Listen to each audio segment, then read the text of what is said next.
Bienvenue à tous, j'espère que vous êtes prêts pour le décollage. Vous avez attaché vos ceintures parce qu'on va partir pour une nouvelle émission des incontournables au Salon des maires avec comme copilote ou pilote principal même, c'est celui qui va vous guider, nous guider, c'est le député honoraire, monsieur Georges Fenech. Bienvenue Georges. Bonsoir Jérôme. Je serai là pour l'accompagner, notamment pour pouvoir atterrir à bon port. Bon port, on va aller à un endroit qui sent bon le raisin, sent bon également eh bien, les choses que l'on aime bien. On est tout simplement avec le maire de Libourne, Philippe Buisson. Bienvenue. Merci. Monsieur le maire. Je disais, ça sentait bon le raisin, département de la Gironde, bien évidemment, mais pas que. Il y a beaucoup d'autres choses intéressantes et passionnantes. On est sur le média de la News Sécurité. On va parler donc de sécurité avec vous. Parmi les éléments, le premier, c'est d'avoir votre regard et avis et définition peut-être du continuum de la sécurité. Bah, c'est un meilleur partenariat, le meilleur partenariat possible entre les collectivités et l'État. Ouais. La sécurité, c'est du régalien, j'enfonce une porte ouverte. Et ça doit le rester. C'est-à-dire que les maires ne sont pas des shérifs et n'ont pas vocation à le devenir. Pour autant, les grands enjeux de sécurité sont de plus en plus coproduits entre les collectivités locales et l'État. Et ça doit être ça, le continuum de sécurité.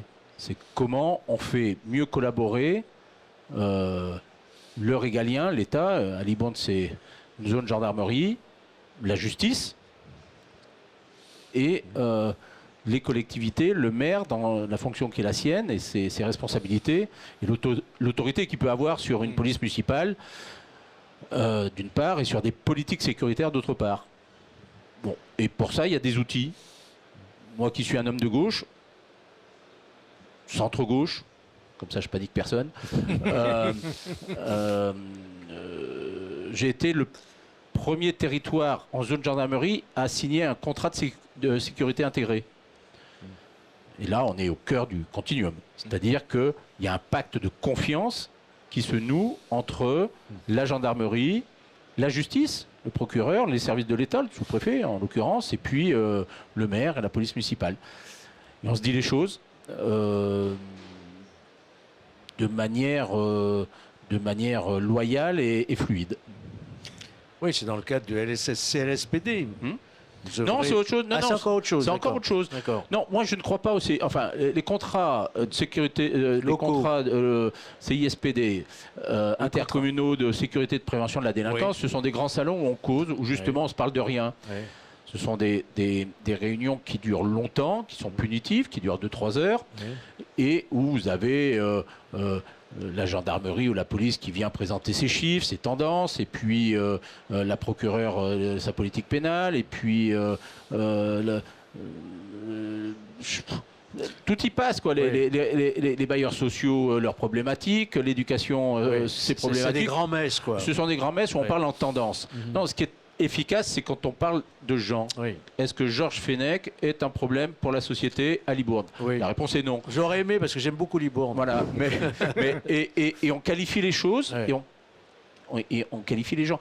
Et c'est ça le continuum de sécurité, c'est-à-dire pouvoir parler de problèmes sans se cacher derrière une problématique de confidentialité. Il faut que ce pacte de confiance... Vous partagez l'information, en fait. On partage l'information identifiée. Celle que vous pouvez partager. Mais finalement, moi... Enfin, oui. Je suis un maire qui n'a jamais demandé à avoir connaissance des fichiers S. Vous voyez ? M'intéresse pas, parce que... Vous savez que vous pourriez. Oui, je pourrais, mais je pense que le jour où les maires ont la liste des fichiers S sur leur commune, alors il y aura un autre fichier qui naîtra. Non, ils l'auront jamais. Voilà, ils l'auront jamais. Mais vous pourriez avoir une information ponctuelle sur un agent municipal. Exactement, c'est exactement ça, le continuum de sécurité. C'est-à-dire, si dans mes effectifs, j'ai un fichier S dans les écoles, par exemple, là, je veux être sûr que... Non, pas agir. Je veux être sûr que le préfet, d'une part, et enfin l'autorité, l'État me dira... Là, on a un problème avec ce monsieur. Si j'ai un fichier S dans ma commune, et ça s'est passé il y a, au moment des attentats de Paris, qui habitait à proximité d'une école, je veux être prévenu. Et j'ai été prévenu. Vous voyez. Bon, mais après, avoir la liste des fichiers S, C'est prévu par une circulaire. Désormais, c'est prévu. Ouais. Juste, c'est combien d'habitants, Libourne? C'est 25 000. Ah oui, quand même. Donc on est quand même sur une superficie. Oui, on est en zone. On est une des plus grandes villes de France en zone gendarmerie. Ouais. Ça avait été une volonté parce que c'était une petite pastille de police dans un océan de gendarmerie. Et Manuel Valls, à l'époque, m'avait dit, franchement, c'est pas très efficient. C'est efficient pour personne, en vérité. On avait un peu râlé. Moi, j'étais adjoint de Gilbert Mitterrand à l'époque, en charge de la sécurité. On avait un peu râlé parce qu'on trouvait que la délinquance était plutôt de typicité urbaine. C'est une ville centre, donc c'est 25 000. Mais la journée, c'est 40-45 000. Une grande carte TGV, un grand hôpital, des lycées, Bon. Et finalement, c'est plutôt satisfaisant parce que ça permet de massifier l'intervention des gendarmes lorsqu'il y a un problème. Vous voyez, tout le monde... Bon. Juste peut-être revenir sur la police. Oui, sur la police municipale, quel est votre sentiment vous avez dû prendre connaissance déjà du projet de loi sur les polices municipales qui donne plus d'attributions, de pouvoirs juridiques notamment, de contrôle, d'identité, de véhicules, de permis de conduire, de produits stupéfiants d'usage. Est-ce que vous êtes favorable à ce qu'il y ait une police municipale qui ait plus d'attributions? Oui. Ouais. Franchement, hein, non, mais très franchement, je suis favorable à ce qu'on ait une police municipale avec plus d'attributions parce que aujourd'hui, un policier municipal qui constate l'usage de stupes, de cannabis, il peut strictement rien faire. Ouais. Strictement rien faire. En vérité, la seule chose qu'il puisse faire, c'est d'interpeller l'individu, de le remettre à un officier de police judiciaire, qui lui-même soit n'en fait rien, soit part pour 6 heures de procédure pour un rappel à la loi. Donc c'est pas... Bon, on pourrait imaginer une amende forfaitaire, voilà. par exemple. Donc on peut imaginer l'amende forfaitaire, même si elle est très contrainte. Il ne faut pas que ce soit des récidivistes, pas moins de 16, pas moins de 16 ou 18 ans, je ne sais plus.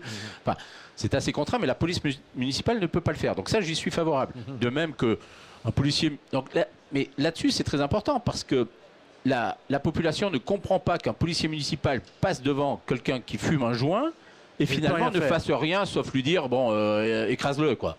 Bon, le joint.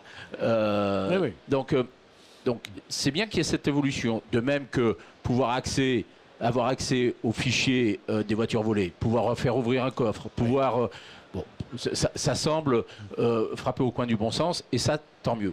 Mais je vais même plus loin. C'est intéressant. Oui, je vais même plus loin, parce que si on dit aux policiers municipaux, vous avez possibilité d'émettre des amendes forfaitaires, par exemple, pour usage de stupéfiants dans une petite quantité, etc. C'est-à-dire, finalement, ce qui n'encombrera pas... le joint de cannabis. Voilà, le joint de cannabis.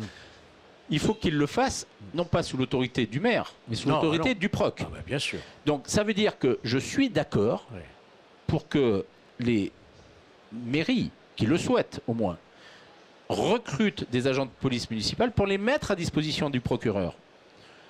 Ça fait tousser quelques-uns. Mais il me semble que c'est une avancée. C'est une avancée parce que sinon on continuera à avoir des policiers municipaux qui ne pourront pas agir. Oui, mais l'autorité de tutelle restera quand même le maire. Oui. Fonctionnel, le parquet. C'est ça. Mais autorité de tutelle, ça peut pas être... ça sera une nouveauté. C'est-à-dire que les collectivités recrutent des fonctionnaires pour les mettre partiellement sous l'autorité du PROC, c'est-à-dire des services de l'État. Ça serait une innovation. Ça serait une innovation. Ouais. Quoique, à Libourne, moi j'ai un musée de France. Eh bien, la conservatrice du musée, je la recrute, je la rémunère, mais elle est aussi sous l'autorité du ministre de la Culture. Là, on n'est plus en termes de sécurité. Là. Non, mais comme quoi... Atteinte à la liberté individuelle. Oui, mais voilà. Donc, mais le schéma existe déjà. Il faut beaucoup de pragmatisme, et je suis un pragmatique, de gauche. Ça peut exister. Oui, ça peut exister, y compris en matière de sécurité. Bah, bien sûr, bien sûr. Merci pour Je me souviens du ministre de l'Intérieur, par exemple Manuel Valls ou Jean-Pierre Chevènement, qui ont été des grands ministres de l'Intérieur avec un pragmatisme à l'évidence. Oui. Et on pourrait en citer d'autres, y compris un ancien Premier ministre. Gérard Collomb, qui est exceptionnel. Voilà. Mais... Tout à fait. Merci en tous les cas pour ce pragmatisme, cet échange plein d'enthousiasme et posé sur la table avec sincérité ce que vous faites. Et intelligence. Et intelligence, ça c'est votre propos, mon cher Georges, ce que vous faites pour la mairie, je le rappelle, de Libourne. J'espère que vous avez fait un bon voyage. L'atterrissage, c'est maintenant. Fin de cet opus. Un grand merci, Georges Fenech, d'avoir été avec nous. Monsieur le maire, Philippe Buisson de Libourne, bon retour du côté de la Gironde. Buvez du vin. On en a besoin. Avec modération. Avec modération. Avec modération. Mais buvez, ne conduisez pas, mais buvez du vin. En tous les cas, nous, buvez les paroles de Georges Fenech. Vous le retrouverez dans Fenech Security Talk. Et puis on se retrouve pour toutes nos autres émissions chez Agora Manager Group et notamment à News Sécurité. À bientôt.